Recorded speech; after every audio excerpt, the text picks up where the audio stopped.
Good morning, everyone.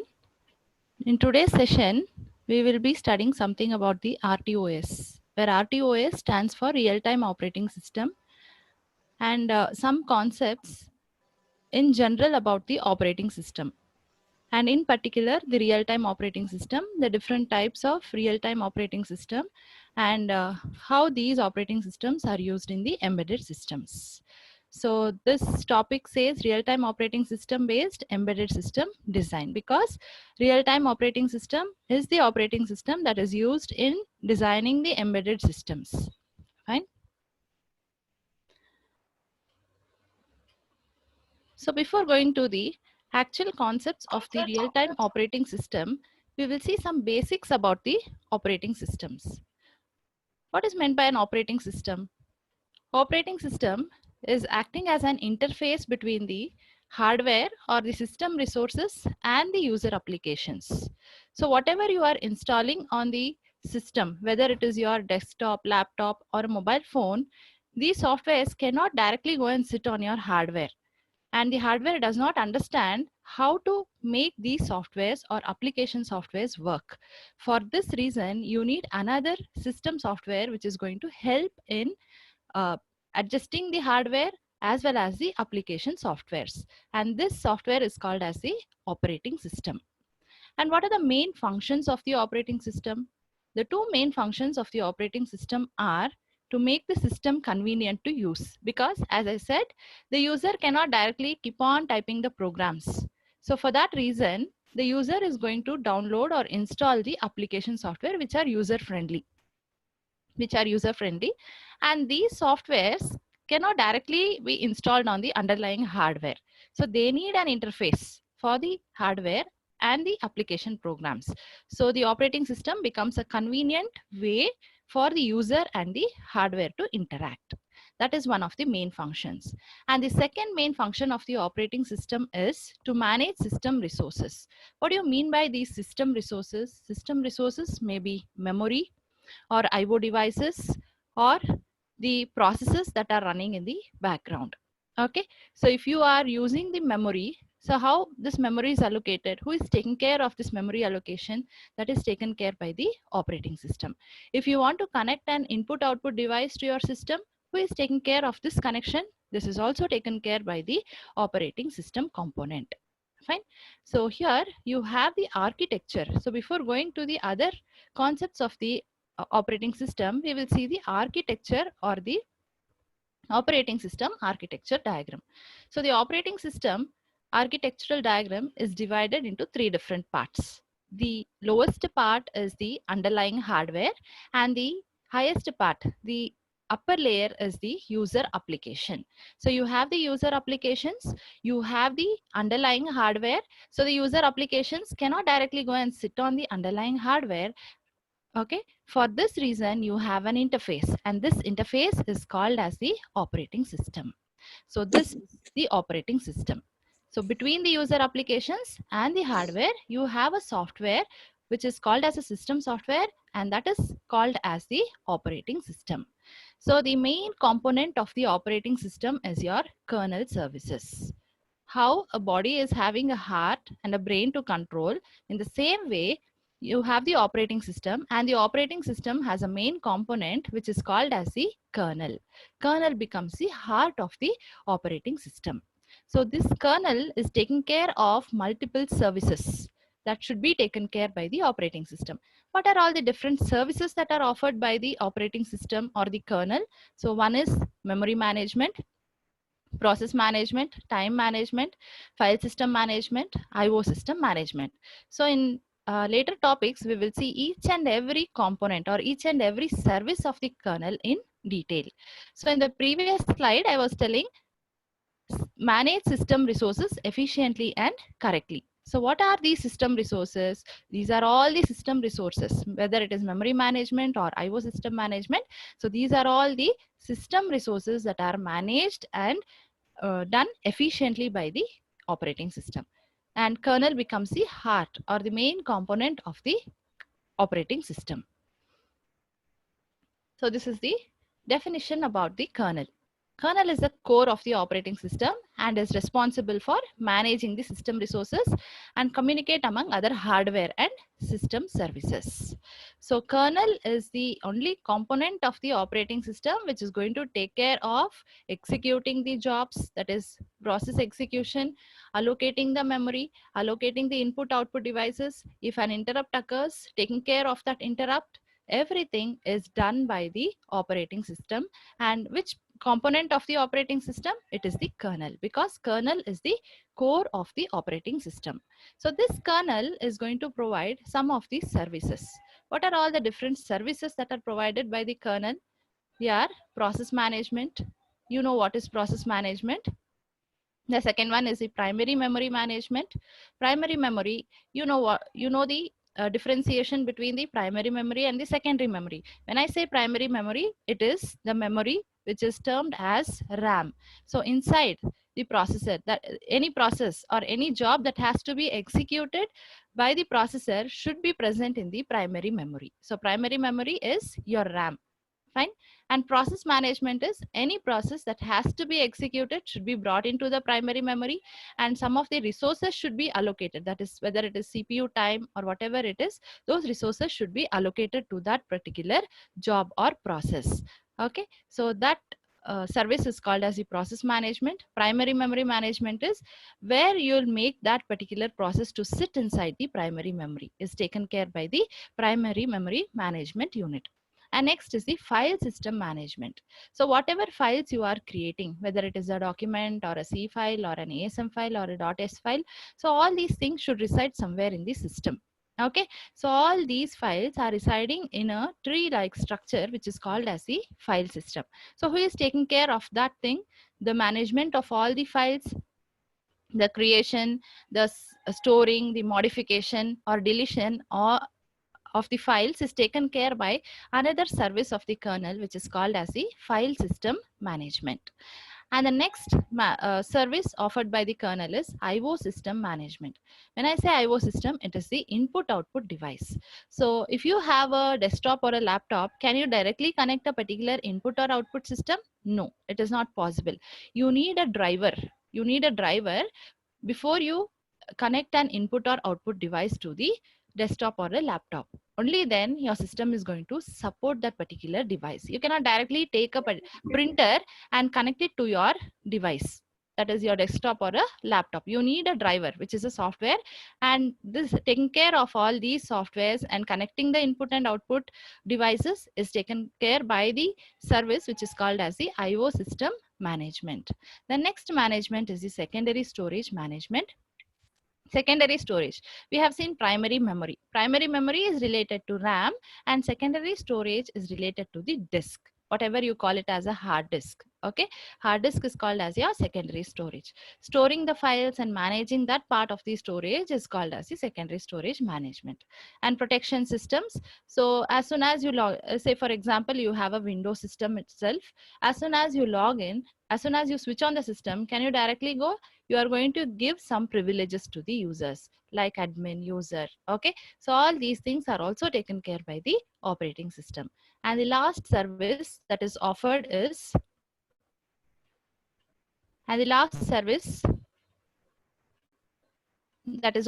the interrupt handler. Interrupt handler is any interrupt, unknown function that happens in the system is taken care by the interrupt handler. So now we will see each and every service of the kernel in detail. So what is the first service? The first service is the process management service. Okay, so what do you mean by a process? A program in execution is called as a process. A program in execution is called as a process. Okay, so whenever a program is getting executed, where should it be placed? Should it be placed in the secondary storage or on the main memory? It should be placed on the main memory, and some part of the CPU time has to be allocated to that process, right? So what are all the different process management services that happens in this particular services? Setting up the memory space for the process. As I said, memory, the program is brought from the secondary storage onto the main memory. It is brought into the main memory before it gets executed. Loading the processes code into memory space. That's what the first and the second point are same. So bringing in the program into the main memory, then placing that code in the space provided by the main memory, then allocating and managing the execution of the process. If you have to execute a particular program, right? A program in execution is called as a process. You need some more resources. Some more resources, like one is your memory. Memory is already allocated. You need the CPU time for executing these processes, and setting up and managing the process control block. This concept of process control block you must have already come across in your operating system, where each and every process that enters the processor will have an unique ID. It will have a status. It will have a state, whether it is at which state it is present, whether it is terminated, whether it is running. Okay, so each and every process will have a unique ID, and that is called as the process ID. Based upon the process ID, this process control block gets filled with the data, and inter-process communication and synchronization. Okay, so if one process is dependent upon another process for its execution, okay, so you will come across the concept of inter-process communication, that is message passing, shared memory, all those things we'll study later. Okay, and synchronization is if more than one processors need a same resource at the same point of time. If more than one processors need the same resource at the same point of time, how exactly that resource is allocated to the various processors is nothing but the synchronization. So all these, each and every process management thing we'll study later in the topics.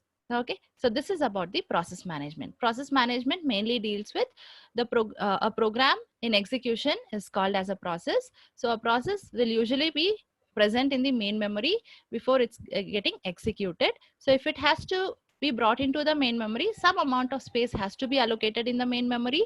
Then some amount of resources has to be allocated to the process that is in execution. These resources may be in terms of inter-process communication or synchronization. And when the process enters the CPU for execution, the process control block that is related to that process should get updated. So these are all the functions that are carried out by a process management service that is provided by the kernel. Okay. So next, we will see the next service that is provided by the kernel, which is primary memory management. So as I said, primary memory is nothing but RAM, the memory in RAM.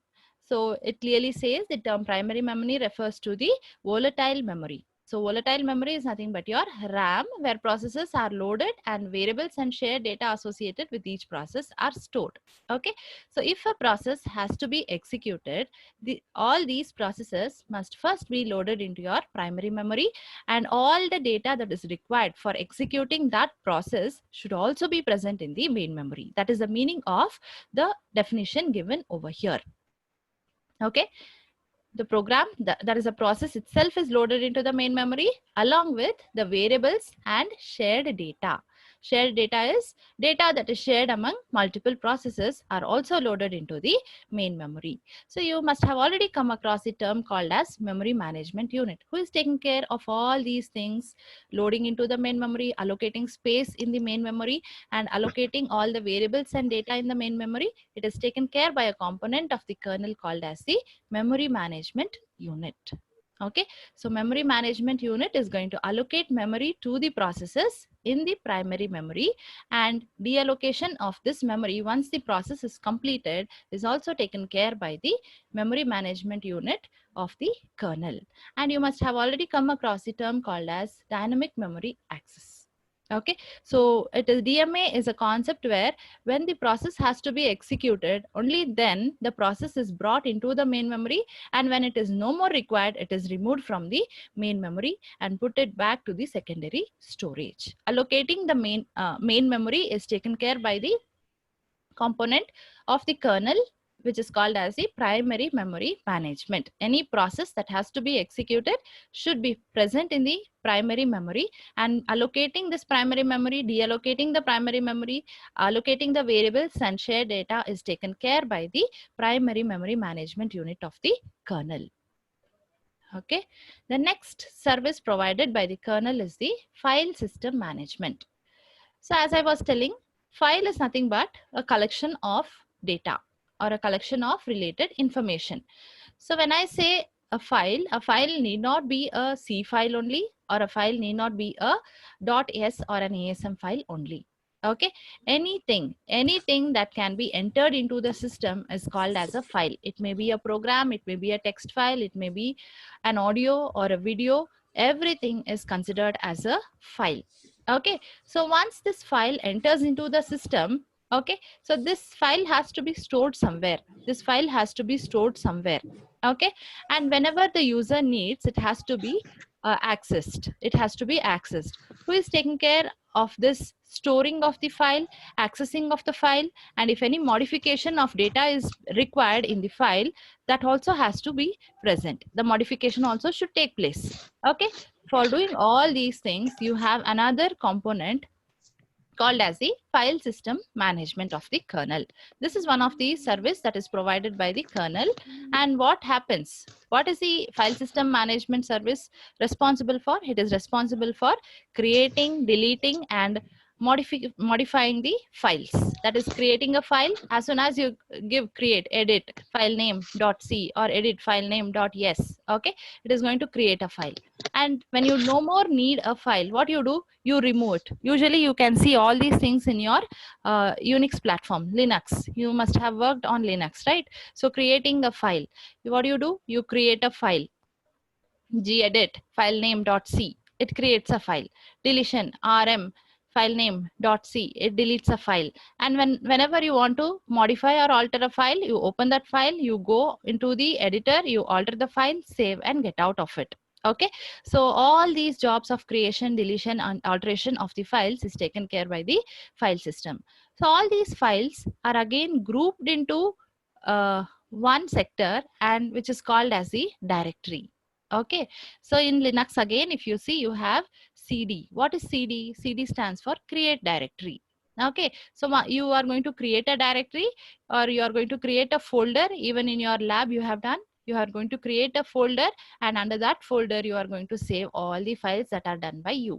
Okay, so creation of the directories or folders is also taken care by the file system management unit, or the service which is called as file system management. And again, saving of files in the secondary storage. All these files and the file system is usually present in the secondary storage, and whenever it has to be accessed or whenever it has to be executed, only then the files are moved into the primary memory. And when you move it into the primary memory, who is taking care of that job? It is taken care by the primary memory management. And when it has to be executed, it is taken care by the process management unit. Okay, fine. So naming, providing a flexible naming convention for the files is also taken care by the file system management only of the kernel. This is about the file system management service that is provided by the kernel. Next, the next service is IO system or device management. So as I was telling, any device that has to be connected to your system cannot directly be taken and connected using an USB or something. There should be software which supports that particular device. Okay, so what is that software called as? That software is called as a driver software. Usually these softwares are present in the form of a set of application programming interfaces. Okay, so operating system provides a set of application programming interfaces that are exposed by the kernel, that are given by the kernel.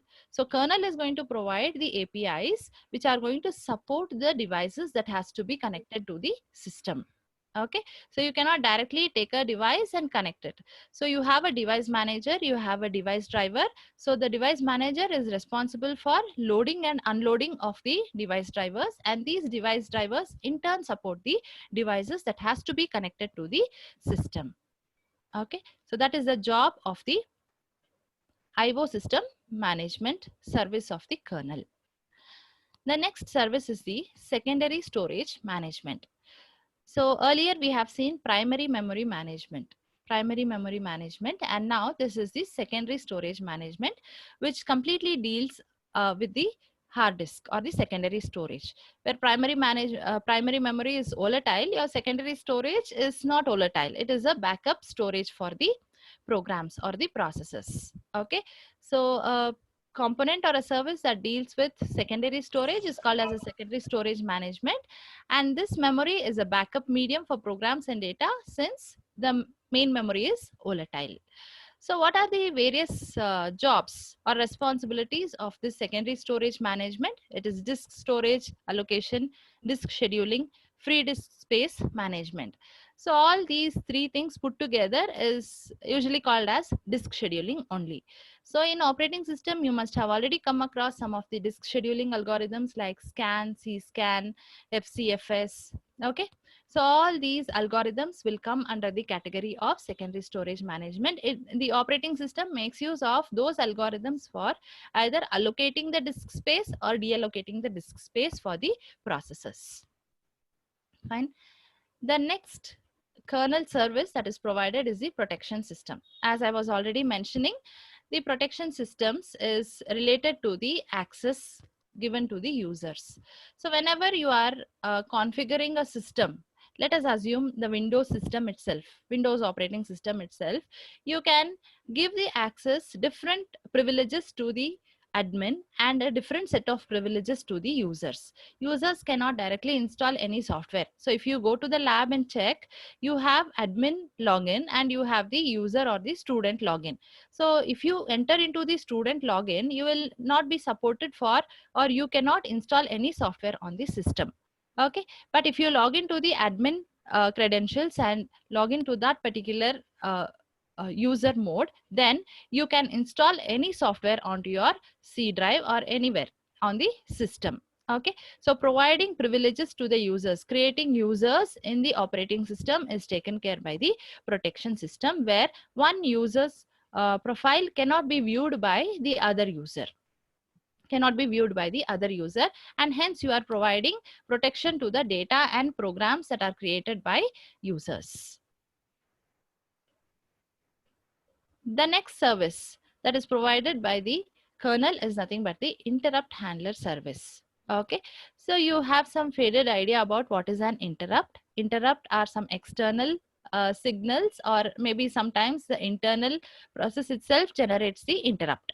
Okay, so these interrupts must be handled by the system. Who is taking care of this? Handling these interrupts is also taken care by the operating system itself. The kernel is going to provide a service for handling these interrupts. So add-on services to kernel: network management, user interface, timer services, error handling, database management, etc. are some of the services that are provided by the kernel along with the interrupt handling services. Again, how it is going to perform the interrupt handling? Again, it is having a set of standard APIs which are used to perform the handling of interrupts. So that is about the services provided by the kernel of the operating system. So you must be familiar with some of the terms whenever we are studying the real-time operating system. And these terms are nothing but the kernel space and the user space. So far we have seen that the operating system is having a main component which is called as the kernel, and this kernel is responsible for taking care of all the operations in the operating system. Okay, so now we'll just try to highlight what is meant by a kernel space and what is meant by a user space. Okay, so you have applications. Some of the applications are already present in the system when the operating system is loaded, but some of the applications are not present, like the user is going to install some of the applications, or the user is going to add some of the applications, and these applications are called as user applications. When some applications are already present along with the operating system, when the operating system is loaded, it is called as kernel applications, and those applications that are installed or loaded by the user are called as the user applications.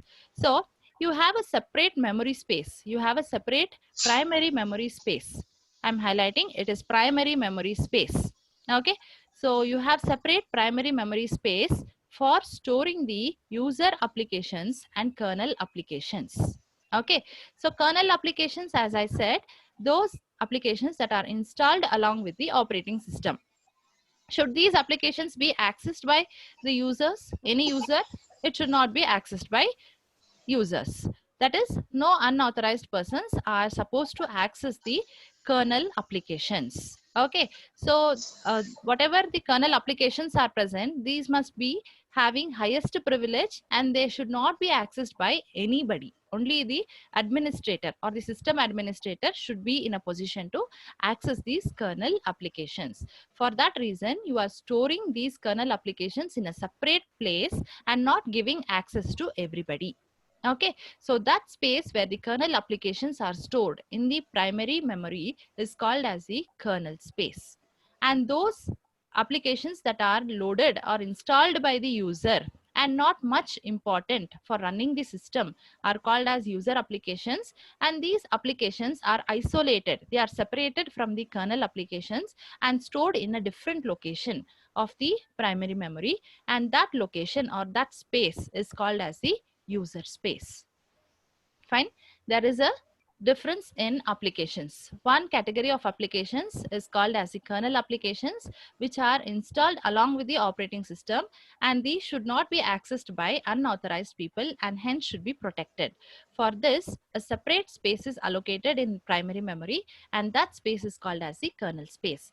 But user applications can be accessed by any user usually.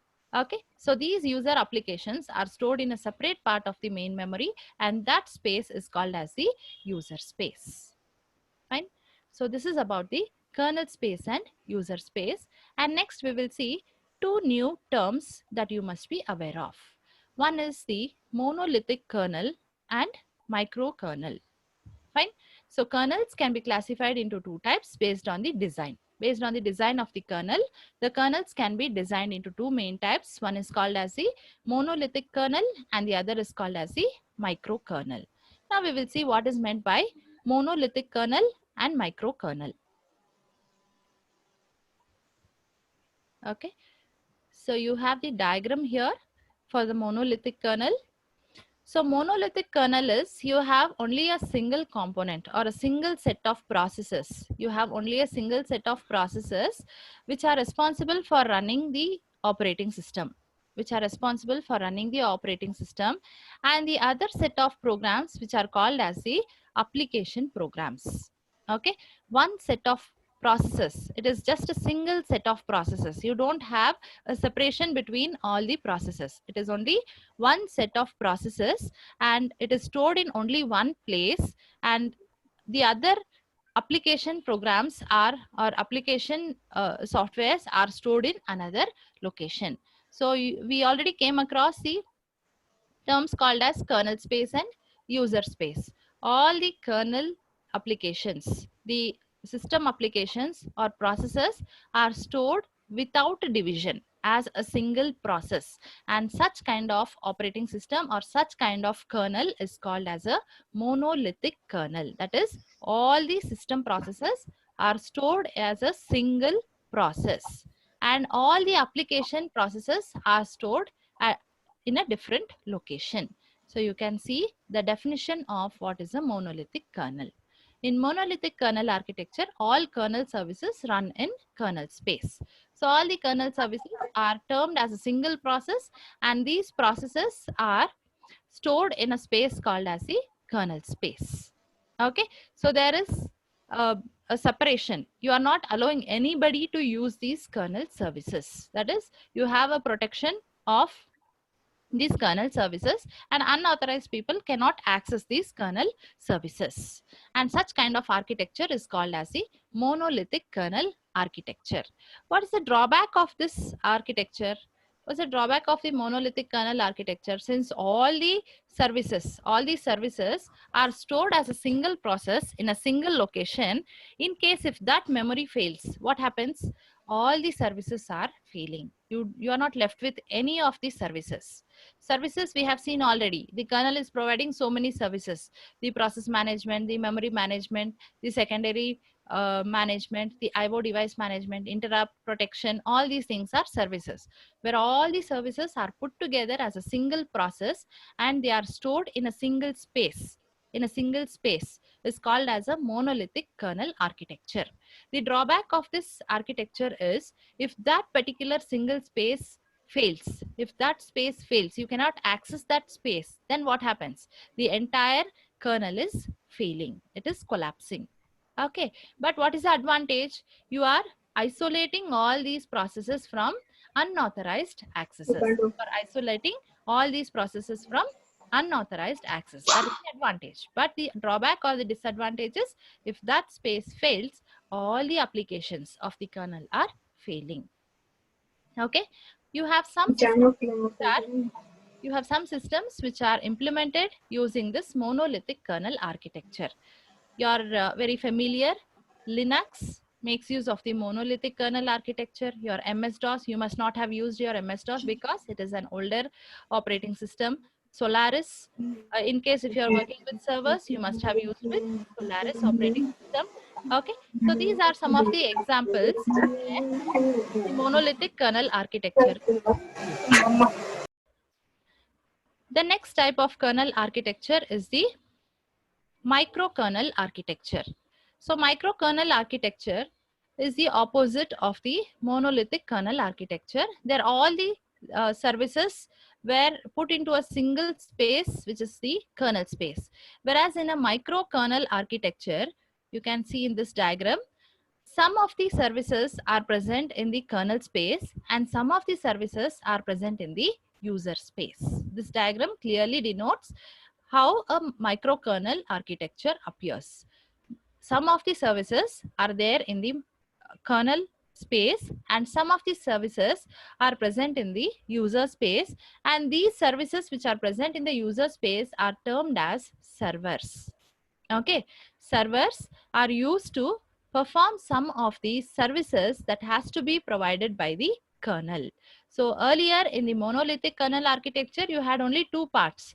One was the kernel space and the other was the user space. Kernel space had all the services that has to be provided by the kernel, and user space had all the applications that were used by the users. But if you see this diagram has got three components. What are these three components? Applications are all the user applications which are present in the user space, and the kernel services are again divided into two different parts. Some of the services are offered by the are stored in the kernel space, and some of the services are stored in the user space, and these services that are stored in the user space are called as servers, and servers are highly capable of performing more operations compared to that of the applications that are installed by the users, or they are capable of performing more operations compared to that of the user operations. This is the architecture of the microkernel. Okay, and here goes the definition of what is meant by the microkernel. So microkernel is going to employ the concept of servers which runs in user space. As you have seen in the diagram, some of the kernel services are stored in the user space, and that part is called as the servers. So what is the advantage? Advantage is if some of the processes fail to work in kernel space also, some of the processes are still alive in the user space, which is represented in the form of servers. Okay, so examples of systems that make use or employ the microkernel architecture are Mac, your Macintosh, your Apple makes use of the microkernel architecture. And then you would have not come across QNX and Minix 3. Okay, so these are all the examples of systems that employ the microkernel architecture. So that is about the monolithic kernel and microkernel architecture of the system. So next we'll see the different types of operating system. So far we have seen only the general operating system concepts. Okay, what are the services that are provided by the operating system? What are the two different types of architectures? What do you mean by user space and what do you mean by kernel space? Now we'll just narrow our discussion with types of operating system and the operating system that we are interested in.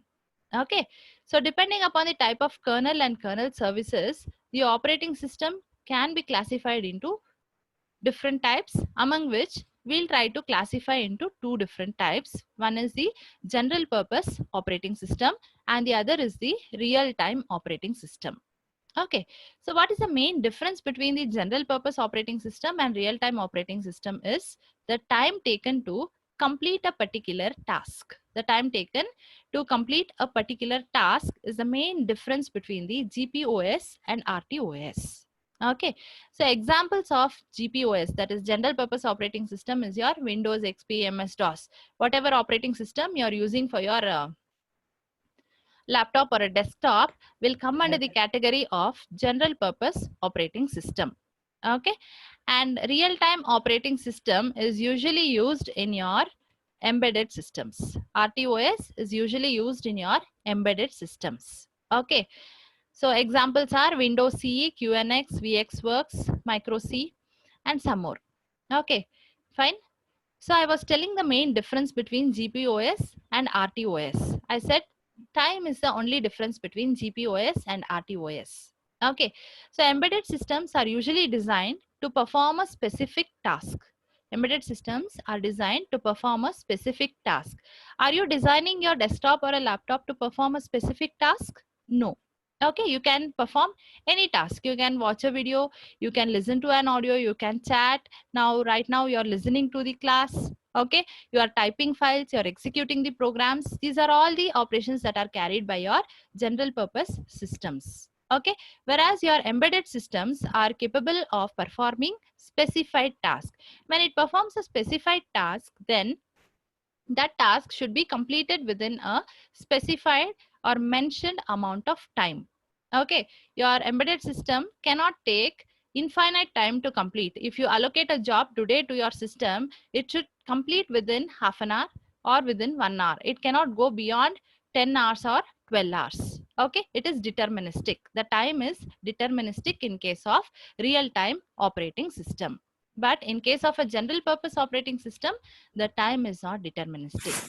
Okay, if you assign a task to the general purpose operating system, the task may take 10 seconds, it may take 1 minute, or it may take 1 hour also. Okay, so the general purpose operating system time is non-deterministic in behavior, but in case of real-time operating system, the time is deterministic in nature. Okay, the examples are also given for GPOS and RTOS.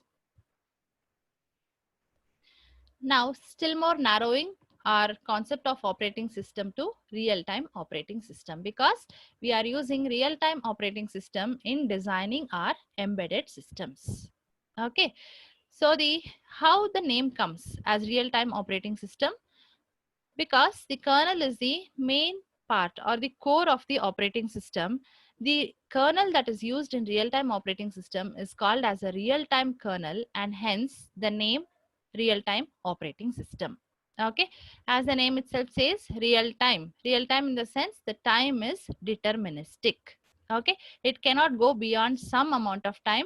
You are fixing some amount, and within that time only the task has to be completed. That is deterministic time. And hence you have many definitions for real-time operating system. You don't have a fixed definition for what is meant by a real-time operating system. We assume that since the kernel is using a real time or a deterministic time for completing a task, you call it as a real-time operating system. Okay, so what are the functions that are carried out by a real-time kernel?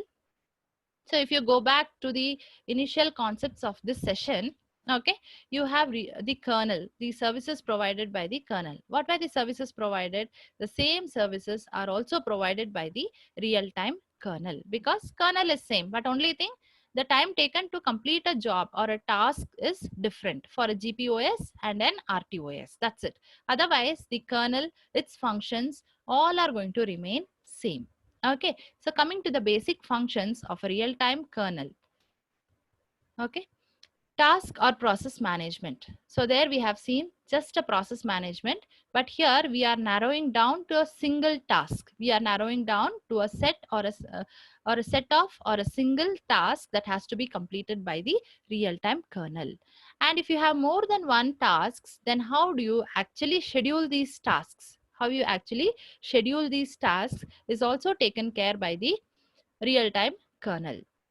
Then if more than one task or process are using the same resource, how exactly you don't make them enter into a deadlock but synchronize, that is allocate these resources to the task or the processes, is taken care by your real-time kernel. And again, error or exception handling, memory management, interrupt handling, and time management. These are all the various functions that are carried out by the real-time kernel. Now we'll see each and every service of the real-time kernel in detail. Okay. So this is your first function of the real-time kernel. The first function of the real-time kernel is the task or the process management. So we have seen in general in the operating system kernel services. Okay, so you have the process management, and there we had the process control block where each process is having a process ID.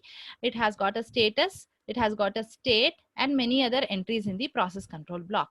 Similarly, since we are not having a process, we are restricting the job to a specific number of tasks. Because an embedded system is designed only to perform a particular task, we call it as a task. Okay, fine. We call it as a task instead of calling it as a process. Fine. So the task will usually have a block, and that block is called as a task control block, which is similar to your process control block. So what are all the entries present in the task control block? As I said, the process will have a process ID. Similarly, a task is also having a task ID, which is called as the task identification number. Every task will have a unique identification number, which is called as the task ID.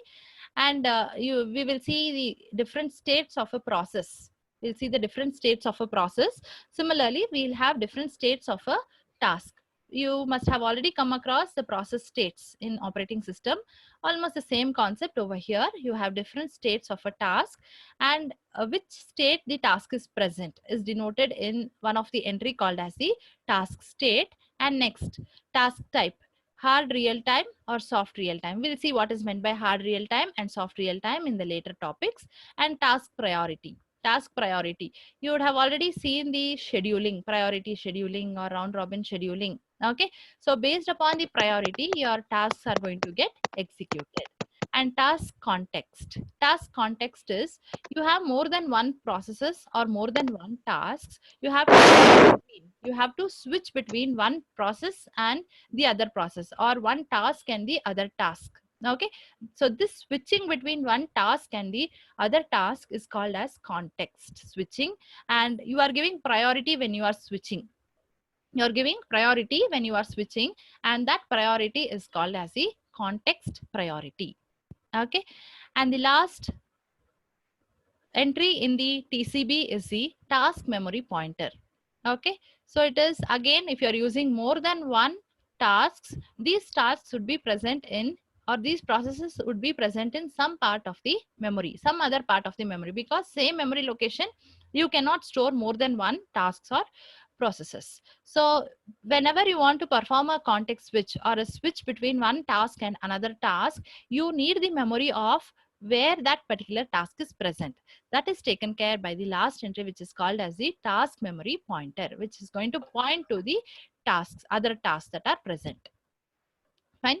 So this is about the task or process management that is taken care by the real-time kernel. Real-time kernel is going to take care of task or process management, that is execution of the tasks. And for executing a task, you have a block called as the task control block, and this task control block has got various fields. Some of the entries or some of the fields that are present in the task control block are the task ID, task state, task type, task priority, task context, and task memory pointer.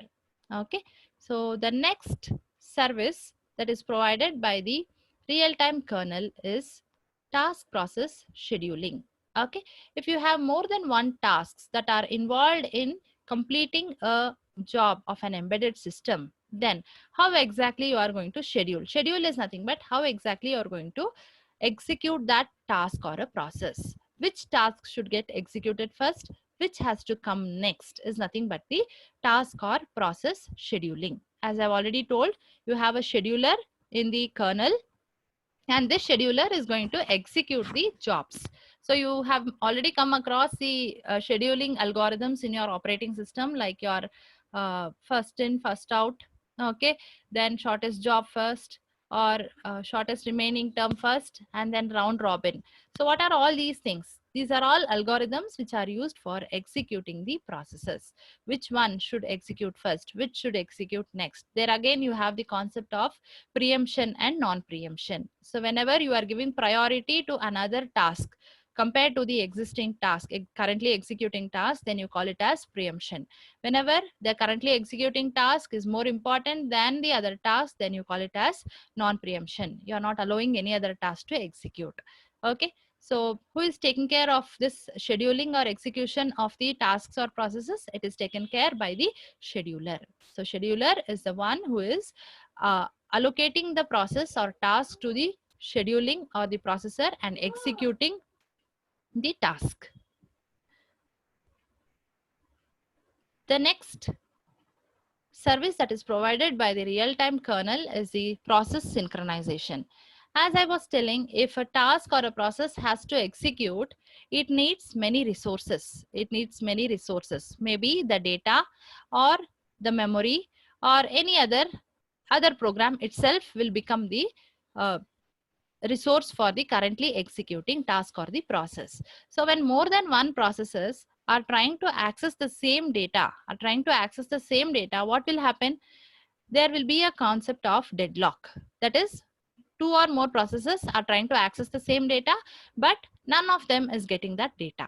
Okay, to solve this, you have the concept of synchronization. Synchronization is without allowing the tasks or processes in entering a deadlock, you are allocating the resources one by one to the tasks or processes. Then it is called as synchronization. Synchronization is also one of the service that is provided by the real-time kernel. Fine. The next service provided by the real-time kernel is again error or exception handling. So as you have already seen, what is an exception? An exception or an error is nothing but an interrupt. So you have not written a program for handling all these things, but still these operations occur. When these operations occur, then you can categorize these operations as either an error or an exception. So when such exceptions occur, how does the kernel handle all these things? The kernel makes use of the APIs, and tries to come out of these exceptions. What are all these exceptions? These exceptions can be categorized as insufficient memory, timeout, deadlocks, deadline missing, bus error, divide by zero, unknown exceptions. Okay, so divide by zero is considered as an interrupt. Can you divide anything by zero? No. Right? Similarly, bus error. If a bus which is used for transmitting data does not work, again it is an error. Okay, timeout. You have given a specific time for executing the task. It is going beyond that time. Again, it is an error.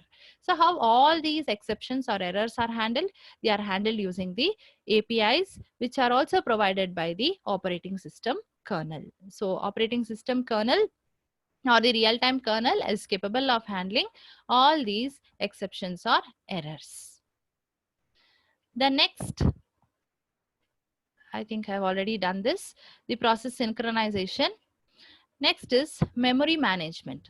So memory management is again, whenever a job is running, usually all the embedded systems will not, most of the embedded systems will not employ the concept of virtual memory. Okay, what is meant by virtual memory? If you are not having sufficient primary memory, what you do is you take the secondary storage, that is your disk, and make some part of the disk to act as a primary memory, and then you assign addresses to that memory called as the virtual addresses. Then whenever this data is required, you bring in the data from the virtual memory into the primary memory, convert the virtual addresses to the physical address, and access the data in the processor. Okay.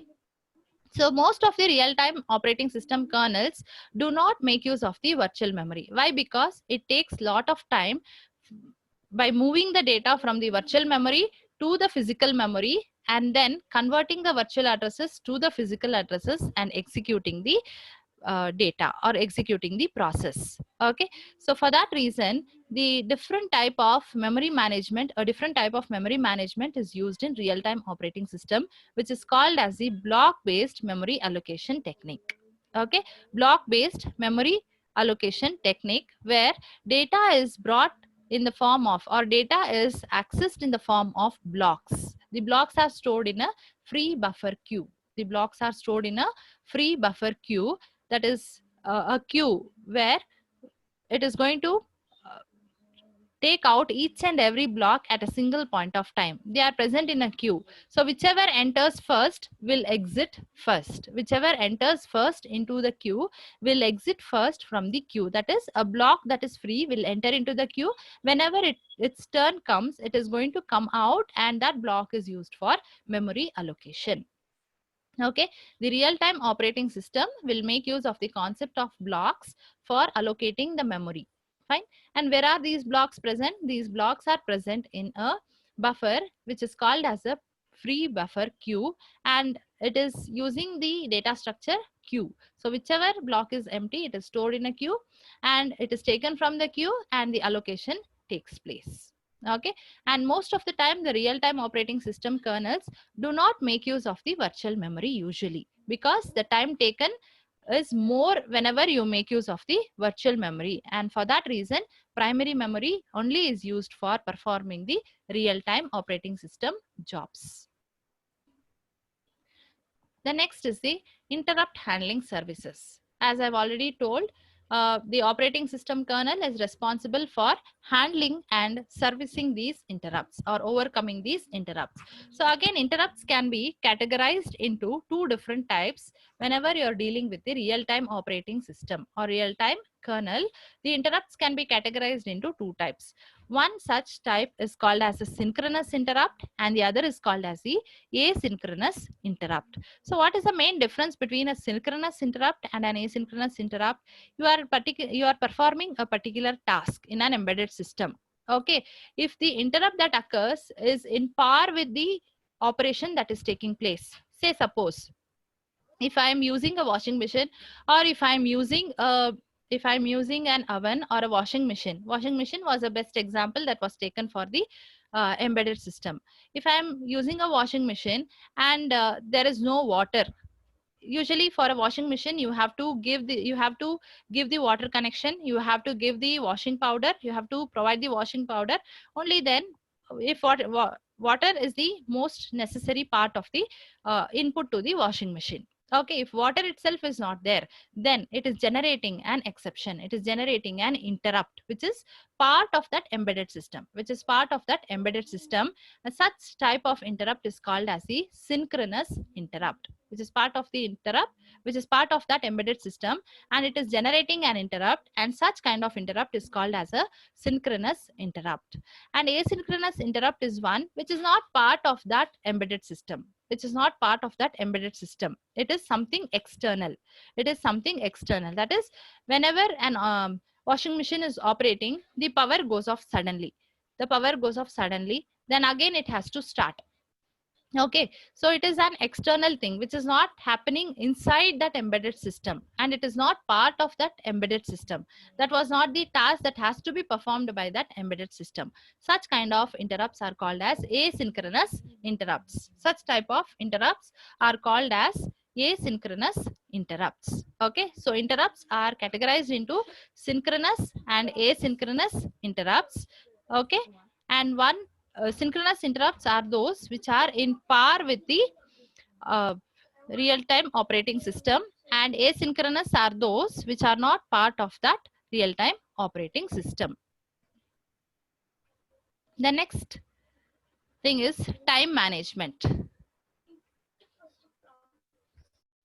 So the next service that is provided is the time management service provided by the real-time kernel. The real-time kernel is providing an interrupt, and this interrupt is called as a timer tick. Timer tick is an interrupt that is provided by the component which is called as the real-time clock hardware of the real-time kernel. Real-time kernel is having a component which is called as the real-time clock hardware chip. Okay, real-time kernel provides a real-time clock hardware chip which is responsible for providing an interrupt, and this interrupt is called as a timer tick. Okay, and this interrupt or this component is responsible for taking care of the time that is present on the real-time operating system. The time that is present on the real-time operating system is taken care by the hardware timer, which is referred to as an interrupt and which is called as a timer tick. So what are all the responsibilities of a timer interrupt or a timer tick interrupt? It is going to save the current context. Okay, say suppose you are, as I said, you have a washing machine and suddenly the power goes off, or suddenly you are pausing, the washing machine. If you are pausing the washing machine, then again if you start, should it start from the beginning or should it continue the process? It should usually continue the process. It should not go back to the beginning and start all the way from the beginning. Okay, so who is taking care of this continuation of timer? It is taken care by an interrupt called as the timer tick. And who is generating this timer? It is who is generating this interrupt? It is generated by a hardware which is called as the real-time clock, which is present as a hardware part of the real-time operating system. Okay.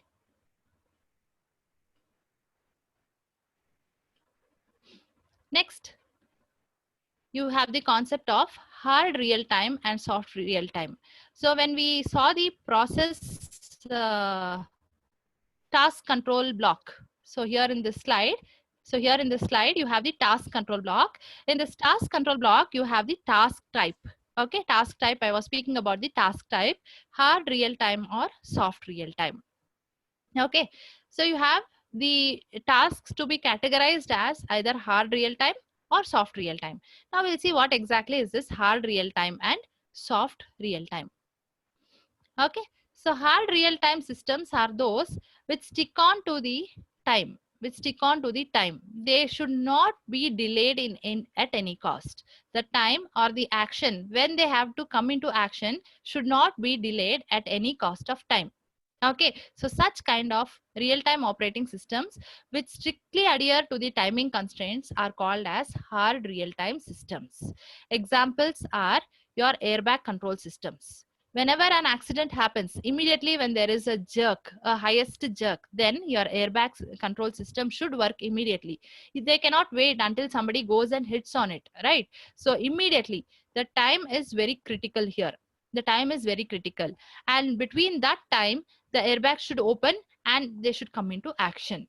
Okay, such kind of systems which strictly adhere to the timing constraints are called as hard real-time systems. Okay, so they work upon a principle called as a late answer is a wrong answer. They work upon a principle called as a late answer is a wrong answer.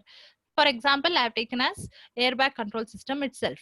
Okay, so airbag control system, if they open up later, what is the use? The driver is already injured. Okay, after getting injured, if the airbag control system starts working, there is no point. It is an error. It is wrong. Okay, so that is why they work on the concept called as, or the principle called as, a late answer is a wrong answer. Okay, so hard real-time systems are those which strictly stick to the timing constraints. But the soft real-time is a other way. They are not adhering to the timing constraints. Instead, the jobs can be executed little later also. Okay, real-time operating systems that does not guarantee meeting deadlines are referred to as soft real-time systems. Okay, so they work on the principle called as a late answer is an acceptable answer, but it could have done faster. Okay, so even though it happens later also, it is acceptable, but it could have been still more faster, is the principle that is employed by the soft real-time systems. Example is an ATM machine. Okay, so whenever you are going to withdraw the amount, okay, it will take some time, not just immediately you don't get the cash. Sometime it takes a little more time to give you the amount.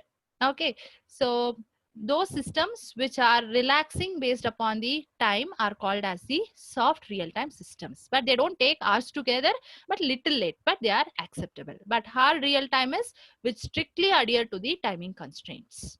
Okay, fine. So